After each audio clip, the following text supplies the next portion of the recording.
What is going on, everybody? It is your boy Zary, and before we get into the video, I just want to remind everybody, if you're under level 15 and you want $10 worth of free stuff, go to your settings, go to use promo code, and type in XMGGift.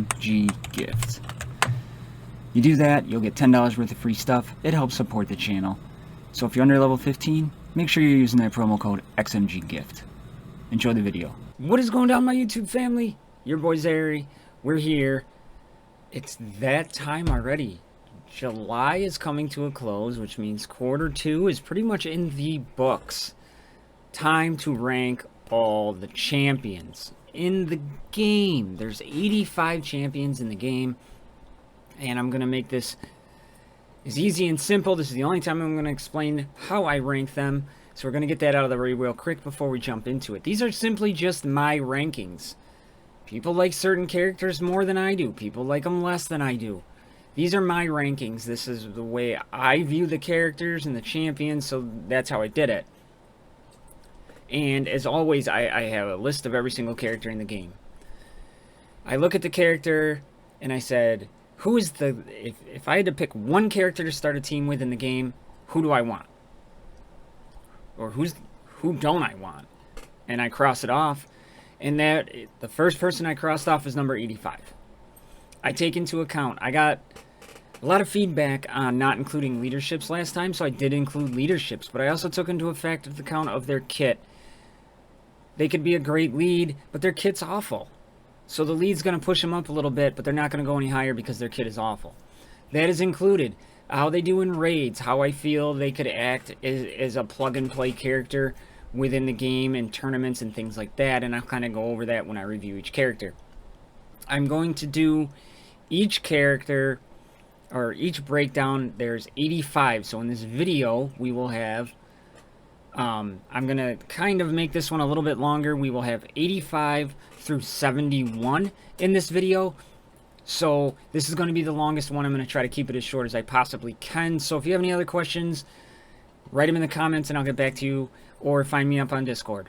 And as always, I just want to say, guys, if you're just finding me for the first time, make sure you're smashing that like button, clicking subscribe, turning on notifications, all that YouTube crap we got to get out of the way. That's out of the way. Number 85. Hilda.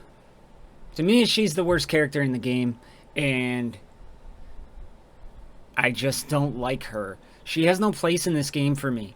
You only really use her if you want to get somebody else's passive because of pandas on the team. Her kit is awful, right? They reworked it. Her basic, even after the rework, she's terrible. It just is. Equals shield at 5% of her maximum health. Yay. No synergy with any panda whatsoever. She has synergy with Snorri with a Y, even though it should be Snorri with an I. Right. So Snorri with an I doesn't even want her in the game, right? She just makes absolutely no sense whatsoever. You don't know how to rune her. Should she be damage? Should she be health and shield? Should she be tenacity? She's a hot mess. Well deserving of 85. That's where I put her. 84. Mortha. The only reason Mortha's not last in the game for me is because Hilda's in the game. Mortha is a starter character that you don't even want to use when you start. She got a rework. It still doesn't make a lot of sense to me. She just falls off so quickly. There's so many other people in this game that can heal, restore shield.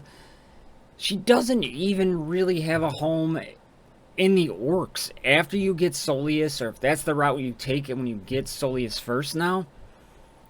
Mortha. What are we using her for? You're not really using him for anything. Saboteur is a much better healer, in my opinion.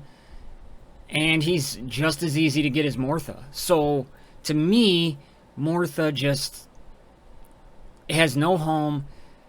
You can get what she does better out of so many other people in this game that she deserves to be 84. I mean, look at this. Her passive, 25% more magic damage. You're like, alright, sweet, that's going to be great. An additional 10% for each living orc in the party. Phenomenal. Right? Her personal curse is her best move. Her heal is just downright awful in my opinion. 400% and then it chains down. It's just so bad. She's just so bad. 50% chance to daze at tier 7? Come on. 70% chance to pierce shields? Okay, that I understand. She's bad. She's bad. 84. 83. Diesel Rock. Oh, man. Please rework Diesel Rock. Make him do something. Right? When he was introduced to the game, he was really the only dispel in the game. So you're like, oh, I could get that.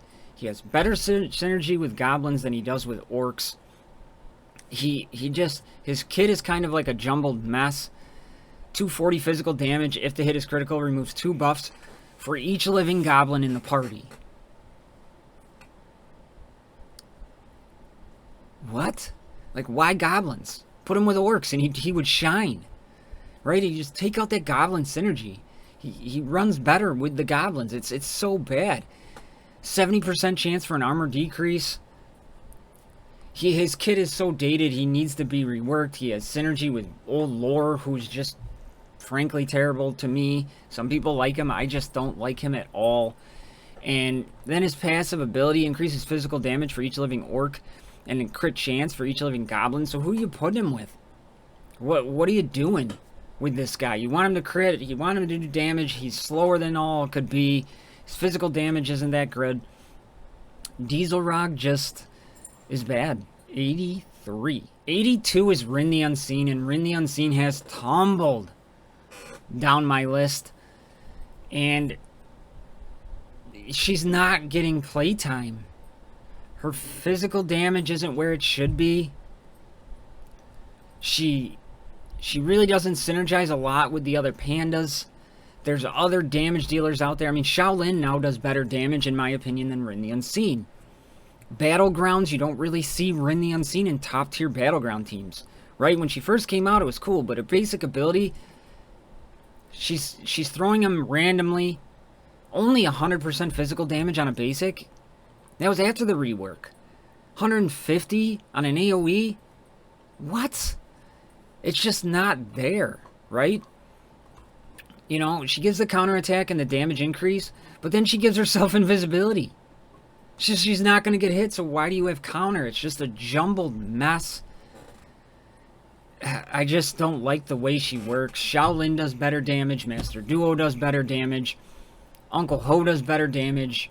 She doesn't have a... Fao even does better damage than Rin the Unseen because her kit doesn't have the multipliers like everybody else. So she rightfully tumbles. Maybe people are shocked. Maybe people aren't. But Rin the Unseen really isn't that good to me. And she is 82. 81, Snorri with an eye. We talked about it earlier with Hilda. Snorri with an eye. He used to be one of the most coveted characters if you've played this game from the beginning. Him and Raval, the Bleed brothers. He doesn't work out that way anymore. He's not what he once was. You put him with Freezard, he gets the cheat death. That's pretty cool, right? But other than that, he just doesn't work out the way you want him to. His basic 50% chance for an accuracy decrease inflicts bleeding on an AoE at 220. And then he has this Berserk Stance. It doesn't make any sense because you don't want him to leave Berserk Stance. You know, he gains 50% turn meter and removes 3 buffs. When he's there, he gets 25% crit chance and 40% speed. Put this as his passive. Berserk Stance should be his passive and give him a brand new third ability. Would make a lot more sense for Snorri. He gains magic armor and tenacity when he's not in Berserk Stance. That's there for Freezard. Make Berserk Stance his passive ability. Give him a third ability. Up his damage. Until then, I can't see Snorri any more than what he is. The only reason I have him above the other people in this is because every once in a while you'll see him paired with Freezard just because he's a pain in the butt in tournaments or in battlegrounds. Number 80 is Vorian the Trickster, and he was my worst character in the game for a long time. And he's not much better, but his T7s give him some viability in my opinion. Not a whole heck of a lot, but you pair him with Yogi now, he can do some very good damage. You know, you just feed him the turn meter, you get up those poisons. His rework made a lot of sense. You know, he can poison the target for 3 turns with a T7 on his basic. Here, he gets 430 physical damage, deals an extra 20 if the target is poisoned, and then he poisons again, making a lot more sense. His kit isn't working against itself like it once was. Here, I like this. He removes a buff for each stack of poisoning on the target, so he can be a passive dispeller. He reduces the duration of each stack of poison on the target by 1. He doesn't remove them now. He's just taking them down 1. Obviously, if they only have 1 tick left, then of course he's going to remove them. But it's not working against itself. So to me, he no longer... I'd like to see his skin get reworked. I think he could look a lot cooler. But I think 80 is a really good spot for Vorian the Trickster. Those made some improvements. He could be higher if he just wasn't so damn squishy. 79 is Corcoran. And Corcoran is a starting character. If I was grading this on the early game, he'd be higher. And his kind of T7s made him a little bit more viable, right? You don't need all those caveats, but he still just is lacking something. There's plenty of other mages out there that do things better than Corcoran, right? Basic ability, he gets the burn. That's pretty sweet. If you're going to T7 this thing, burning for 3 turns. Here, 270, 70% chance to stun the target. Double potency tenacity check. Don't like it. Deals 360 when you T7 this thing. This it makes a lot better. You only need, 1 instead of the 2 caveat. This Spectral Beast can do some damage. This is his best ability. The potency increase here and the speed is nice on the T7. But do you really want to invest T7s into Corcoran? No, you don't. That's the problem. You take into effect somebody like Wukong. Wukong, still good without T7s. Different character with T7s. Corcoran, on the other hand, terrible character. Once you get past the early game, average with T7s. Big difference. That's why he's 79. 78 is Robin Bad. Last name says it all. Pimp Daddy himself. 78, Robin Bad. Now, Robin Bad has a really decent kit, honestly.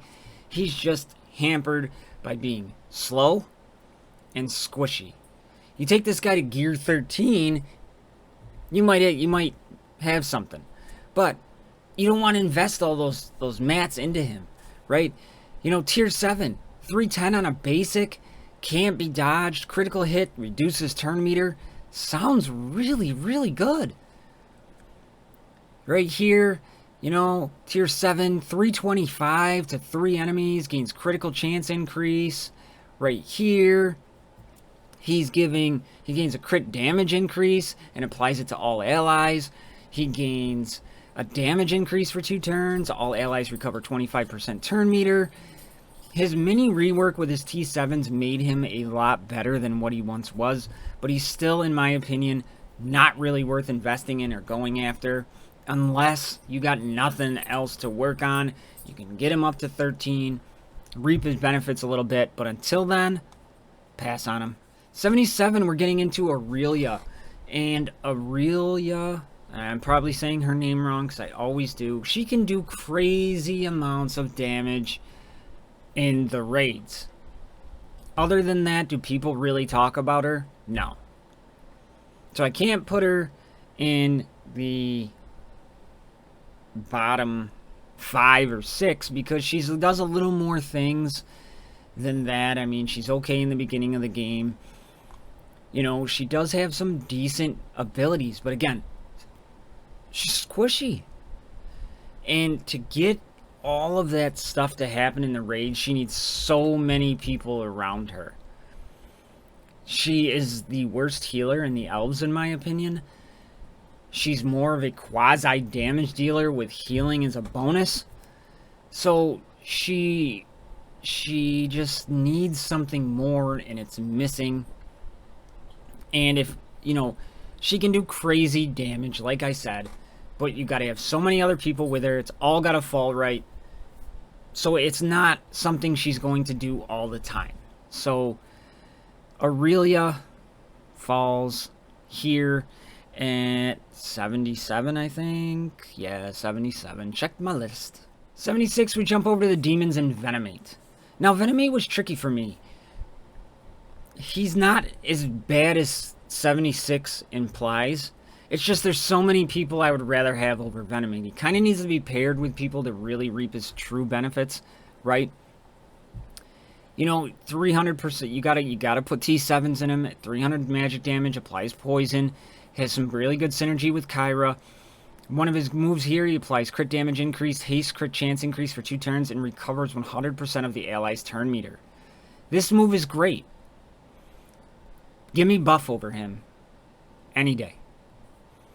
This Poisonous Cloud, 270 to all enemies and poisons the target for 3 turns. Deals more damage for each stack of poison on the enemies. It's just... I look at Venomate and he's useful. You can plug and play with him here or there. But he just doesn't do it for me. People might rank him higher. But for me, I think this is just a fair spot for him. He's kind of bottom of the list. And that's where he falls for me. 75, my favorite skin in the game is Yogi. Yogi got the T7s with a rework, and it made him a little better. But not really by much. You gotta invest quite a bit into Yogi. You need him to be T7'd to really reap his benefits. The reason I put him up before somebody like Venomate is because I think he has a little bit more plug and play viability than just a Venomate. And the reason I feel that is, you know, he inflicts the slow, which makes him good for the raids, right? And if they're poisoned, he increases the cooldown of a random ability by 1. That's neat. Something, you know, some people do that, but here, 480 reduces the duration of all buffs by 1, decreases the turn meter by 60%. That is something really you don't see very often. So his kit has a lot of intrigue to it, but decreases the cooldown of 2 different abilities of the target ally by 1, gives him 65% turn meter, and reduces the duration of all debuffs by 1. I would personally take that over Venomate, right? But he's still kind of niche, right? So that's where he falls where he does. I think Yogi's going to be a fun one to play around and test with, but people aren't going to rush out and build him because nobody knows exactly what he can do yet. And that's why Yogi falls where he falls. Number 74 is Old Lore. Old Lore, people like Old Lore. I personally really don't. I find it very difficult. Old Lore needs this ability to happen, for this ability to happen, for this ability to happen. I don't like it. He takes too long to get set up and he's dead before it happens. He does do very good damage. See, if we look at his kit, dazed targets take 420. And then receive slow for 2 turns and an ability block for 1. You gotta get daze, right? Well, here, he inflicts the daze and a damage decrease to the target for 2 turns if all 3 hit. Another caveat. Then, you need this move, crit chance, potency, increase in damage to make sure all those things hit, right? So you're really using A3, A2, A1. His passive ability... really good synergy with Dr. Frank, but right here, deals 75% additional crit damage plus an extra 20 for each living elf in the enemy party. Hate that. Make it goblins. Make it 10% for goblins, 5% for goblins, something. Horrible. I just don't care for Old Lore. I don't like the way he plays. I don't like the way he feels. There it is. Sticking with the goblins, we have Adam coming in at 73. I had him ranked higher at one time. He's not that bad, but when you don't have him paired with an Instructor Goram, he is just not the same character. He doesn't have the stats of even Arno, Kiri, Titania, Centurion. He's a very old and dated defender. I mean, When you even put... He gets a 50... At tier 7, he only has a 50% chance for a damage decrease. Terrible. AoE on his basic's nice. But here he inflicts the armor decrease for 2 turns. Calls a random ally to assist if the target is afflicted by a damage decrease. You only have a 50% shot to do that. Here, you got a tier 7 the guy just to get him to taunt religiously. You know? Right here, this T7's great. He gains taunt at the start of the battle, but then you can never get it again if RNG doesn't go your way. You put him with Instructor Goram, he's much, much higher up the list, but as an individual character, I can't rank him any higher than I do because he is a squishier defender. His damage isn't that good, and it's a lot of 50% chances, and other people can do stuff better than him. I still want Adam on a General Murdoch-led team with Instructor Goram by his side. Don't get me wrong on that. It's just as an individual character, Adam isn't that good. Sticking with defenders, we have Kelrin, and Kelrin is another one much like Adam. Except that Kelrin is just kind of blot everything. You get him early, put him in, he's going to make your elf team better, but he doesn't do anything to separate himself from really any of the other defenders. Now, the only reason I have him above Adam, a Goramless Adam, is because he deals 220 physical damage. If Kelrin has no taunt, he's guaranteed to land a critical hit. That falls really well under a Thulane lead. His taunting mechanism, he gets taunt 100% of the time. Removes 2 debuffs, and he doesn't need a T7 to do it, so let's put it that way. He's removing 2 buffs, he's healing himself and shield based on his maximum health. He has a mini AoE that inflicts an armor decrease. Okay. Right here, though, this passive is way better. He increases a magic armor by 25%, additional 5% for each living elf in the party, tenacity by 10% for a living mage or healer on the enemy team. There's going to be a mage or a healer somewhere in there. So that's a lot easier caveat to hit than a demon in the party. Mage or healer. So that helps out. So that's why he's a little bit above Adam for me there, but he still falls off rather quickly. He can be built beefy, but not as beefy as a lot of the other defenders in this game. Sticking with the elves, we're going to finish this video off. Number 71 is Sinjil. Now, I actually like Sinjil. It's just, he has some things that go against him. I have 3-dot speed runes on him, and he is gear 11, and he has 175 speed. That's rough. He is unbelievably squishy. But he can do some things to help you out. He can blind on his basic. Now it's a 50% chance, and I've bashed other 50% chances. I get that. But your Sinjil really isn't going to have a lot of time to do anything else but his one move, 50% blind. I mean, it's not the best basic in the world, but it's okay. He does put the regeneration. Now, if he just had a mass heal, like heals the target. This, I forgot when they redid his little kit there, they gave him this. This is much better because he kind of really didn't have that. I wish he had more than a single target heal is what I was getting at. And, you know, right here, gains regeneration and cheat death for 2 turns when the battle starts. Makes him survive a little bit longer. But all in all, Sinjil, he is kind of useful. And you do see him in some tournament teams. And if you don't get him out of the way, he can become quite a pesky character. Can fit into some Renara synergies. He helps Tromgar out. He helps Titania out. Things like that. He has his little place where he can be plug and played. So that's why Sinjil comes in at 71. So there it is, my YouTube family. There is 85 through 71 in our list of all champions ranked worst to first, in my opinion. So let me know what you thought of this. It actually changed up quite a bit more than I thought. I mean, still a lot of the same characters moving up one spot or down one spot, but some people who were on the bottom of the last list have come dramatically up. So let me know what you thought. Maybe I'm way off on somebody, but like I said, a lot of people just find that one character they love and they'll defend them to the death. And I might have a couple of those characters on the list. So before I leave and choke on my own spit here, I just wanted to say thank you for watching, and as always, let me know what you thought. I will see everybody in the next one. I love you. Thanks for the support. I'm out.